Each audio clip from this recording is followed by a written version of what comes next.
विषय संस्कृत नवज पाठ परम निधान त्रीजो पाठ से आपणो जेमनुं नाम छे परम निधान એટલે કે उत्तम खजाना। पाठ 1 पाठ 1 માં आप सौ विद्यार्थीओનું स्वागत છે। विद्यार्थी मित्रों सर्वप्रथम આપણે प्रास्ताविक माहिती મેળવો तो ઈસવીસનની 11મી સદીમાં मानव प्रदेश हालનું જે મધ્ય પ્રદેશ છે એ મધ્ય પ્રદેશમાં રાજા ભોજ થઈ ગયા। ધારા નગરીમાં રહીને તેમણે જે કીર્તિ પ્રાપ્ત કરી તેવી જ કીર્તિ આજે પણ છે। હવે આ જે રાજા ભોજ છે એ રાજ્યની વ્યવસ્થા सुंदर राज्यની व्यवस्था जटिल प्रसंगों कुशल न्याय लेवो अने जे विद्वान माणसो छे तेमनी परख करवी आवी जे कई रमूजी जे कई कथाओ छे ए कथाओ माटे ए प्रख्यात हता એટલે કે એ કુશળ હતા। आवी जे रमूजी जे कथाओ छे ए कथाओ लोकोमां जगतमां प्रख्यात छे। आवी ए कथाओनो जे संग्रह छे ए भोज प्रबंध मां थयो छे એટલે संस्कृत साहित्यनो एक ग्रंथ के जेमां राजा भोजनी जे रमूजी कथाओ छे ए कथाओनो संग्रह जेमां थयो छे ए ग्रंथनुं नाम छे भोज प्रबंध। तमारा पाठ्यपुस्तकनी अंदर आ माहिती आपेली छे तमे जोई लेशो। हवे आ जे संग्रह छे भोज प्रबंध तेमां जे काव्य कृतिओ जे जोवा मळे छे काव्य कृतिओमां चमत्कृति साथेना जे पद्यो छे ए पद्यो पण आपणने जोवा मळे छे। जुदा जुदा समये थयेला जे संस्कृत कविओ छे ए संस्कृत कविओए राजा भोजने पात्र बनावीने કેટલીક એવી કથાઓ છે તેમની રચના કરી છે। એમાંની એક કથા એટલે પરમ નિધાન જે આપણા પાઠની અંદર એક કથા આપવામાં આવી છે એક સંવાદ છે। હવે આ પાઠની અંદર રાજા ભોજ અને જે યુવાન પંડિત છે એ પંડિત વચ્ચેના સંવાદો છે। एक करता बीजा पात्र जे केवी रीते छड़ियातुं होय बराबर तेनो उपक्रम आ पाठनी अंदर बताव्यो छे। छेल्ले संतोषनी वात आवे छे त्यारे राजा भोज अने पंडित वच्चेनो जे संवाद छे ए संवाद शमी जाय छे। एटले आ पाठमांथी आपणे आ बोध मेळवવાનો छे કે ભાઈ સંતોષી નર સદા સુખી એટલે સંતોષી માણસ હંમેશા સુખી હોય છે સુખી થાય છે આવો બોધ આપણે પ્રસ્તુત પાઠમાંથી મેળવવાનો છે। હવે આપણે આ પાઠમાં આગળ વધી એનો અનુવાદ કરીએ। તમારા પાઠ્યપુસ્તકની અંદર આપેલો જે પેરેગ્રાફ છે એ મેં અહીં બોર્ડ પર લખેલો છે। જો તમને કોઈ શબ્દ બરાબર દેખાય નહીં તો તમારા પાઠ્યપુસ્તકનો તમે ઉલ્લેખ કરીને પણ આ વિડિયો લેક્ચર ભણી શકો છો। હવે આપણે આગળ વધીએ। ભોજ નામઃ નૃપતિઃ વિદ્યાપ્રિયઃ કલાપ્રિયઃ પ્રજાપ્રિયઃ ચ આસીત। ભોજ નામ ભોજ અને ભોજ નામનો નૃપતિ નૃપતિનો અર્થ થાય રાજા। વિદ્યાપ્રિય એટલે કે વિદ્યાપ્રિય કલાપ્રિય એટલે કે કલાપ્રિય પ્રજાપ્રિય ચ આસીત। પ્રજાપ્રિય અહીંયા આ જે શબ્દ છે એની આપણે સંધિ છૂટી પાડી દઈએ તો પ્રજા પ્રિય ચ।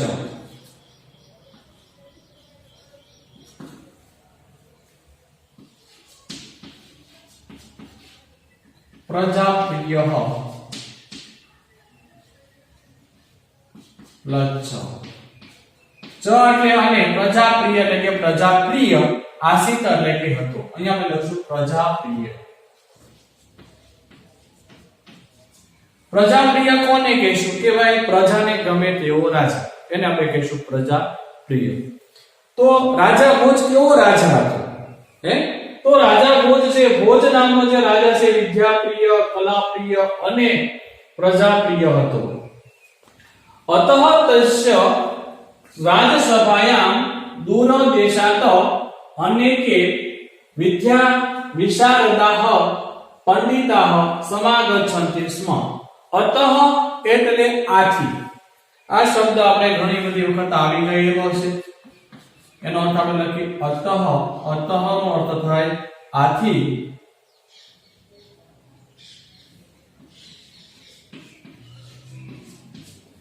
તસ્ય એટલે તેની રાજસભામાં દૂર દેશાત દૂર દૂરના દેશમાંથી દૂર દેશાત એટલે દૂર દૂરના દેશમાંથી અનેક એટલે કે અનેક વિદ્યા વિશારદા એટલે વિદ્યા નિપુણ આ શબ્દ આપણે લખી લઈએ વિદ્યા વિશારદા વિદ્યા વિશારદા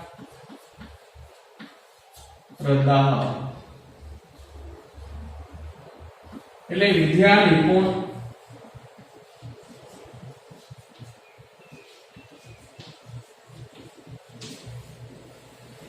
પંડિતા એટલે કે પંડિતો સમાગચ્છન્તિ સ્મ એટલે આવતા અહીંયા આપણે શબ્દ લખીએ સમાગચ્છન્તિ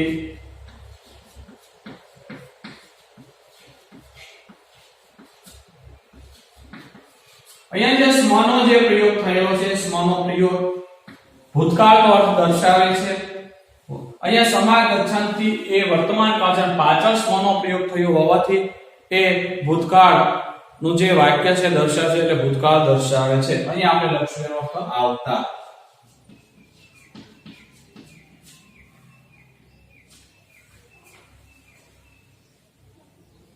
હવે આ ટોપિકમાં આપણે અનુવાદ કરી લઈએ પછી આપણે એનો અનુવાદ કરશું નહીં કે ભોજ નામનો રાજા વિદ્યાપ્રિય કલાપ્રિય અને પ્રજાપ્રિય હતો આથી તેની રાજસભાયા દૂર દૂરના દેશમાંથી અને વિદ્યા નિપુણ પંડિતો આવતા બીજો પેરેગ્રાફ એકદા ભોજ પ્રાસાદસ્ય ગ્વાક્ષે ઉપવિષ્ટ આસિત એકદા એટલે એકવાર ભોજ એટલે ભોજ પ્રાસાદસ્ય શબ્દનો અર્થ યાદ રાખજો પ્રાસાદસ્ય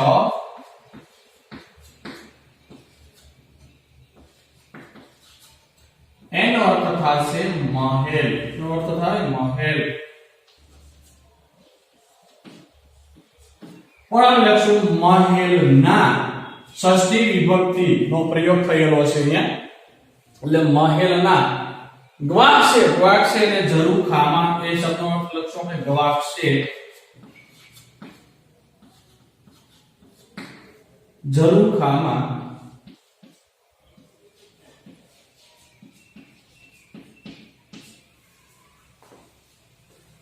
ઉપવિષ્ટ એટલે કે બેઠા બેસવું અને આસિત એટલે હતા જે ભૂતકાળ દર્શાવે છે આસિત એટલે હતા અહીંયા આપણે લખીશું ઉપવિષ્ટ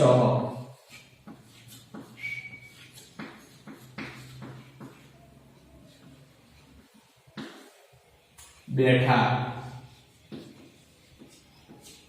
આસિત એટલે કે હતા એકવાર ભોજ મહેલના ઝરૂખામાં બેઠા હતા આગળ સહ માર્ગે એકમ નવાગંતુકમ અનભિજ્ઞમ યુવકમ પશ્યતિ સહ એટલે કે તે માર્ગે એટલે રસ્તામાં એકમ એટલે એક નવાગંતુકમ એટલે નવા આવનાર નવા ગંતુકમ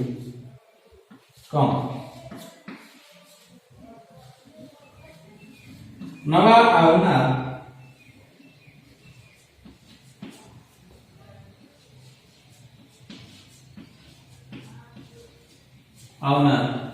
અનભિજ્ઞ એટલે અપરિચિત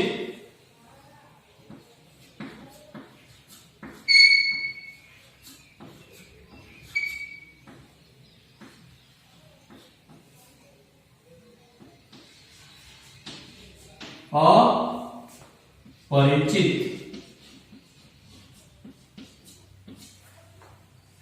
યુવક અને યુવકને પશ્યતિ એટલે કે જોઈએ છે તે માર્ગમાં એક નવા આવનાર અપરિચિત યુવકને જોઈએ છે. તસ્ય પરિચયમ જ્ઞાતુમ સહ તમ પ્રસાદે આયતિ. તસ્ય એટલે કે તેનો એટલે કે કોનો ભાઈ? પહેલા યુવકનો. પરિચયમ જ્ઞાતુમ, પરિચય એટલે કે પરિચય, જ્ઞાતુમ એટલે જાણીને. જ્ઞાતુમ અહીંયા તુમ પ્રત્યય છે. તુમ પ્રત્યય એટલે હેત્વાર્થ ભૂતકૃદંત આવશે. જ્ઞાતુમ એટલે જાણીને.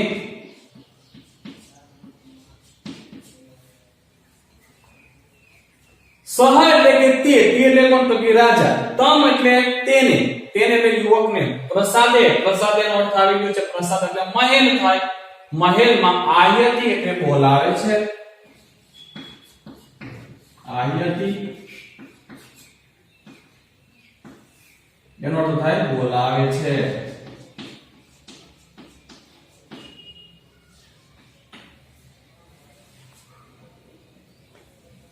ફરી વખત જોઈએ. તેનો પરિચય જાણીને તેને મહેલમાં બોલાવે છે. તતસ્તયો મધ્યે એવં વાર્તાલાપઃ સજાતઃ. તતસ્તયો એ શબ્દને આપણે સંધિ છૂટી પાડી દઈએ. તતસ્તયો બરાબર. સંધિ આપણે છૂટી પાડી તો તતઃ પ્લસ તય. તે બંને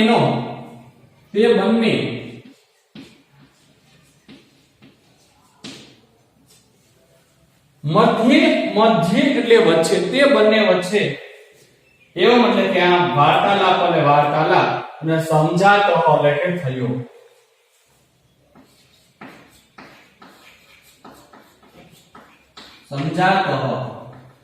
સમજાતો એટલે થયો.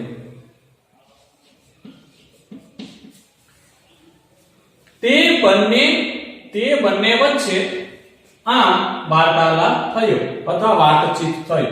હવે આપણે આ ટોપિક નો અનુવાદ કરી લઈએ. ફરી ઘટના કેટલી યાદ રાખજો. એકવાર ભોજ મહેલના ઝરૂખામાં બેઠો હતો અથવા બેઠા હતા. આપણે બેઠો લઈશું ભાઈ કે એકવાર ભોજ મહેલના ઝરૂખામાં બેઠો હતો. તે માર્ગમાં એક નવા આવનાર અપરિચિત યુવકને જોઈએ છે. પશ્યતિ કે જોઈએ છે. તેનો પરિચય જાણવા તેને મહેલમાં બોલાવે છે. તે બંને વચ્ચે આ વાર્તાલાપ થયો. હવે ભોજ બોલે છે ભવાના કહ વર્તતે. ભવાના એટલે કે આ. કહ વર્તતે કોણ છો? આપ કોણ છો? તો યુવક જે છે જવાબ આપે છે અહમ ઘટ પંડિત અસ્મિ. અહમ એટલે હું, ઘટ પંડિત એટલે કે ઘટ પંડિત, અસ્મિ એટલે છું, હું ઘટ પંડિત છું. ભોજ ઘટ પંડિત. ઘટ પંડિત કેમ નામ ઘટ પંડિત ઇતિ? કેમ નામ ઘટ પંડિત ઇતિ? એટલે ઘટ પંડિત એટલે શું? ઘટ પંડિત એટલે શું? કોણ પૂછે છે? ભોજ પૂછે છે કે ઘટ પંડિત એટલે શું? યુવક જવાબ આપે છે યથા ઘટે પરિપૂર્ણમ જલમ તિષ્ઠતિ તથૈવ મયિ પરિપૂર્ણમ જ્ઞાનમ વર્તતે. યથા એટલે કે જેમ, ઘટે એટલે કે ઘડામાં, પરિપૂર્ણમ એટલે પૂરેપૂરું, પરિપૂર્ણ એટલે કે પૂરેપૂરું, જલમ એટલે કે પાણી, તિષ્ઠતિ એટલે કે હોય છે. જેમ ઘડામાં પૂરેપૂરું પાણી હોય છે તથૈવ. અહીં આપણે તથૈવ શબ્દની સંધિ પાડશું.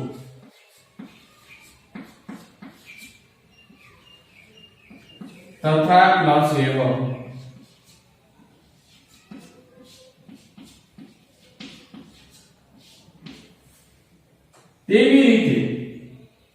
તેવી જ રીતે આપણે લખશું. અહીં આપણે યથાનો અર્થ જેવી રીતે લખશું કે ભાઈ જેવી રીતે ઘડામાં પરિપૂર્ણ જળ હોય છે તેમ મય એટલે મારામાં પરિપૂર્ણમ એટલે કે પરિપૂર્ણ જ્ઞાન એટલે કે જ્ઞાન વર્તતે એટલે કે છે. જેવી રીતે ઘડામાં પૂરેપૂરું પાણી હોય છે તે મારામાં પરિપૂર્ણ જ્ઞાન છે. અતઃ અહમ સ્વાત્મનં ઘટ પંડિતમ મન્યે. અતઃ એટલે કે આથી અહમ એટલે કે હું સ્વાત્મનં પોતાની જાતને, અહીં આપણે લખશું સ્વાત્મન,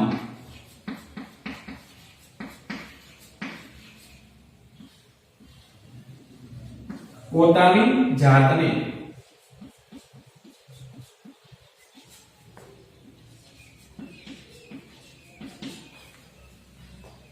ઘટ પંડિતમ મન્યે. ઘટ પંડિત મન્યે, મન્યે એટલે માનું છું.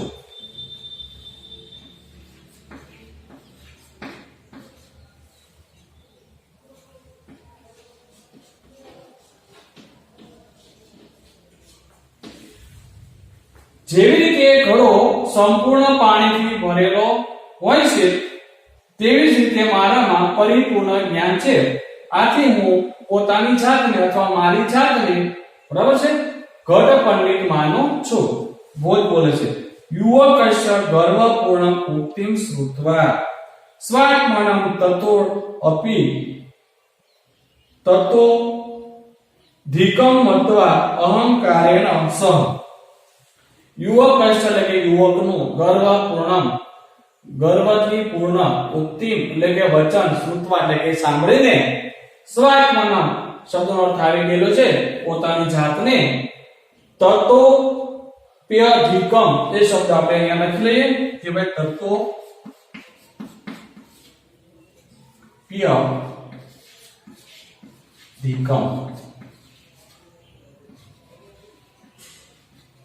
તતઃ પ્લસ અપી પ્લસ અધિકમ. તતઃ પ્લસ અપી પ્લસ અધિકમ.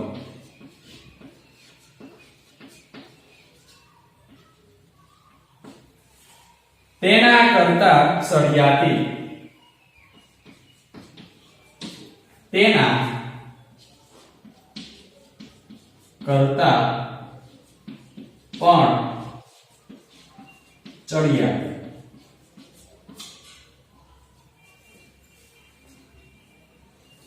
તેના કરતા પોતાની જાતને તેના કરતા પણ ચડિયાતી માનીને, મતવાલે માનીને, અહંકારેણ અભિમાન, અહંકાર વડે, અહંકારેણ એટલે કે અહંકાર, સહ એટલે સાથે, અહંકાર સાથે, અભિમાન સાથે.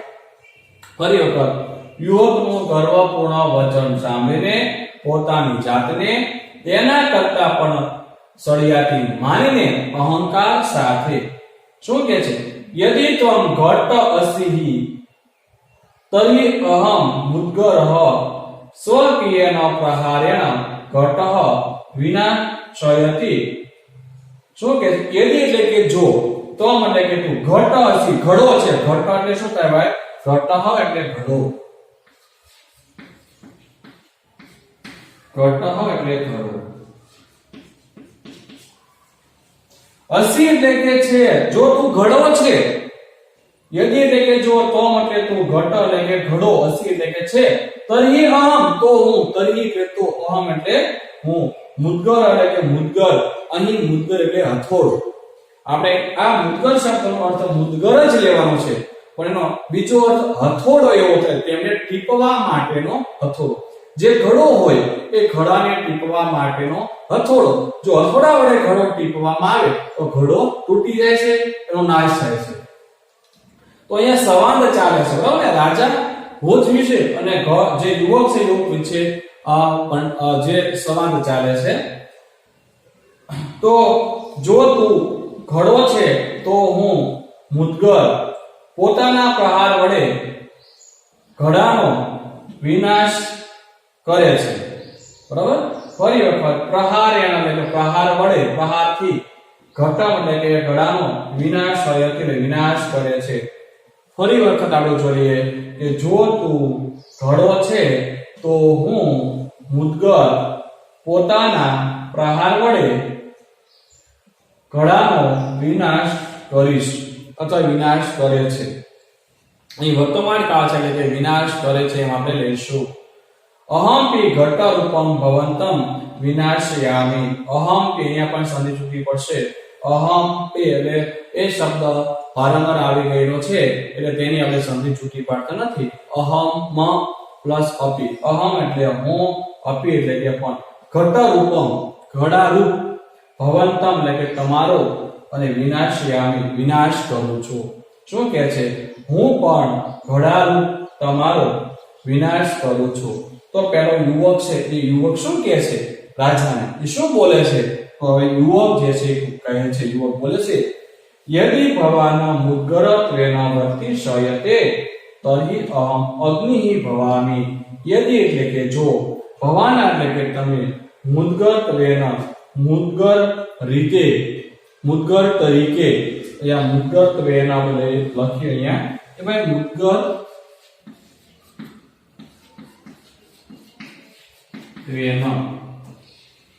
એટલે ઘડા તરીકે. અહીંયા સોરી મુદ્ગર એટલે મુદ્ગરના અર્થમાં લેશું આપણે કે ભાઈ મુદ્ગર, મુદ્ગર એટલે હથોડા, હથોડો તરીકે. વર્તિષ્યતે વર્તશો, વર્તન કરશો. તર્હિ અહમ, તર્હિ એટલે કે તો, અહમ એટલે હું, અગ્નિ એટલે કે અગ્નિ, ભવામી એટલે થઈશ, અગ્નિ બનીશ. અહીંયા સોરી ભવાની છે એટલે વર્તમાન કાળ છે એટલે બનું છું, થાવ છું. બરાબર?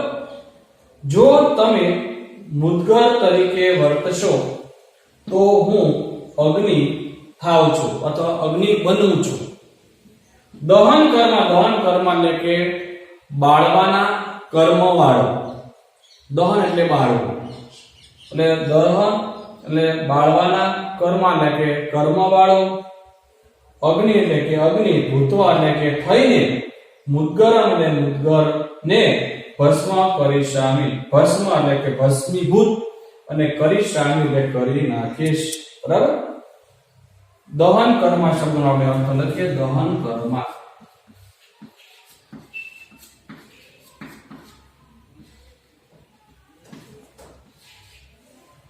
બાળવાના કર્મ વાળો. દહન કર્મના, દહન કર્મ એટલે કે બાળવાના કર્મ વાળો. અગ્નિ એટલે અગ્નિ, ભૂતવા એટલે કે થઈને, અહીંયા ભૂતવા લખું છું કે ભૂતવા એટલે થઈને. મુદ્ગરમ એટલે મુદ્ગરને. ભસ્મ, ભસ્મ ભસ્મીભૂત.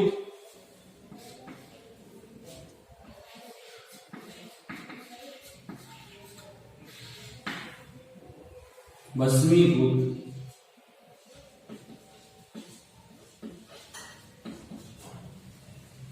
કરીશામી કરી નાખીશ. બહિષ્કાર છે. બરાબર? શામી એટલે બહિષ્કાર છે. કરીશામી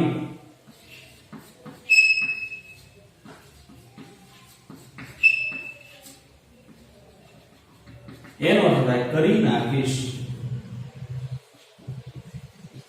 બહિષ્કાર છે ભાઈ.